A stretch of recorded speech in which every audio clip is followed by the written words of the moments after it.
Welcome to the Stars Among Us. Here, I will teach about stars, gravity, and satellites. As small as these subjects may sound to you right now, you will find that they will expand within your mind and begin to make sense, similar to how the universe is ever so rapidly expanding and revealing itself to us. One step, one clue, and one discovery at a time. Twinkle, twinkle, little star. You are much more than what we think you are.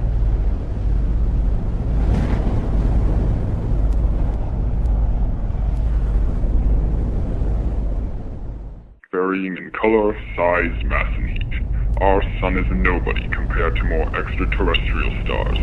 Steel, one of Earth's strongest mixture of elements, melts to a soup at a blazing 1300 degrees Celsius. These celestial monsters, capable of sustaining life with our satellites, range from a scorching 4,000 degrees Celsius to an incomparable 50,000 degrees Celsius, and vary in size from 1/50th to 50 times the size of our sun.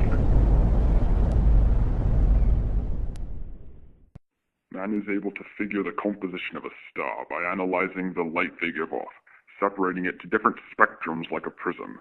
The intensity of each spectrum determines what elements are inside, powering the megabeast. Surprisingly, stars are commonly composed of elements found here on Earth. However, the most common elements found in stars are hydrogen and helium. Although we are able to analyze stars so freely, they are extraordinarily far from us. Knowing that light travels at impossible fast speeds, it is still perfectly possible that we may be studying a star that has already passed on. Either that, or a newly formed star that, in reality, is already billions of years old. Today, stars can be classified by the use of a Hertzsprung-Russell diagram. This model categorizes stars by comparing the surface temperature to their luminosity, which is how bright a star is if measured 32.6 light-years away from Earth. A light-year is how far a beam of light travels in one Earth-year. When it comes to luminosity, the higher the rating, the brighter the star is. The hotter the star burns also determines the color it gives off. Blue stars are hottest, yellow is middle, and red stars are coolest. The Hertzsprung-Russell diagram classifies stars as the following: main sequence, which are most easily visible from Earth; giants, which are bright because they are large and cool; supergiants, which are even cooler and even larger; and white dwarfs, which are hot, but extremely dim because they are small. Like us, stars go through life cycles and die eventually. Stars are born in a nebula when gravity pulls varieties of elements together. As more elements come together, gravity increases and heat is generated. When the pressure on the collection brings it to its flashpoint, about 15 million degrees, it ignites and a protostar is born. In this stage, more materials continue to feed the infant star, and it gains both size and heat. When the nebula is finally exhausted of all its material, the star is in its main sequence. The final size of a main sequence star is dependent on how large a nebula was able to get before it began to give birth to stellar giants. The main sequence is the longest stage of a star's life. Here, a star burns its heavier, more volatile element, helium. Hydrogen is also contained here, since it was the most abundant element in the nebula. Here is where a nuclear fusion takes place. In this process, the star's extraordinary heat and pressure force 4 hydrogen atoms together to make an artificial helium atom. This new helium atom still burns the same as its pre-existing cousins.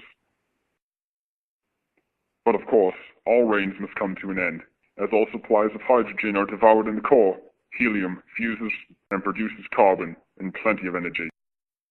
The lack of combustion decreases the heat of the star, and the severe surge in energy from fusing hydrogen causes the star to swell since its gravity can no longer compress it. When the energy surpasses gravity's abilities, it goes either nova or supernova, depending on the star's size. Many stars, as they are in their main sequence stage, are known to have at least one satellite circling them. An object in such motion is said to be in orbit. Here, centripetal force wants to push the object away, except for the fact that gravity keeps the object moving in orbit, like a ball on a string being swung around in a circle. Orbit in nature is never perfectly circular. There is always one point where the object is closer to its point of orbit. Here, it moves faster than when it's farther away, like a slingshot. The speed of an object in orbit can be given by the following equation. Velocity equals the square root of the universal constant multiplied by the mass of the object that the object is orbiting, divided by the distance between the orbiting object and the center of the object it is orbiting. And all orbiting objects have a period, or the time it takes for it to complete one full cycle of motion. This can be calculated by 2 pi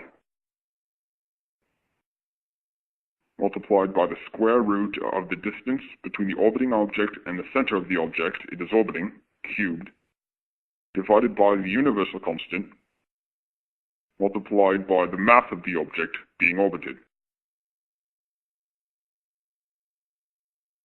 A second way to do this is 2 pi r divided by v.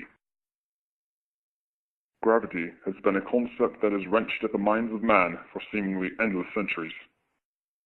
That is, until Einstein proposed his theory of gravity. His theory stated that mass has the power to bend time and space around it. An object is drawn towards a larger body if it happens to fall onto the body's event horizon, or where time and space is bent enough to draw the object in. Orbit takes place when an object passes by a body and gets caught in the event horizon. If the object happens to be traveling just fast enough, it will be able to ride the bend in space and not get pulled down onto the planet's surface, sort of like a marble spinning around in the walls of a frictionless funnel. Great minds like Einstein continue to work relentlessly around the clock to unlock the secrets of the vast void we call home. One step, one clue, one discovery at a time.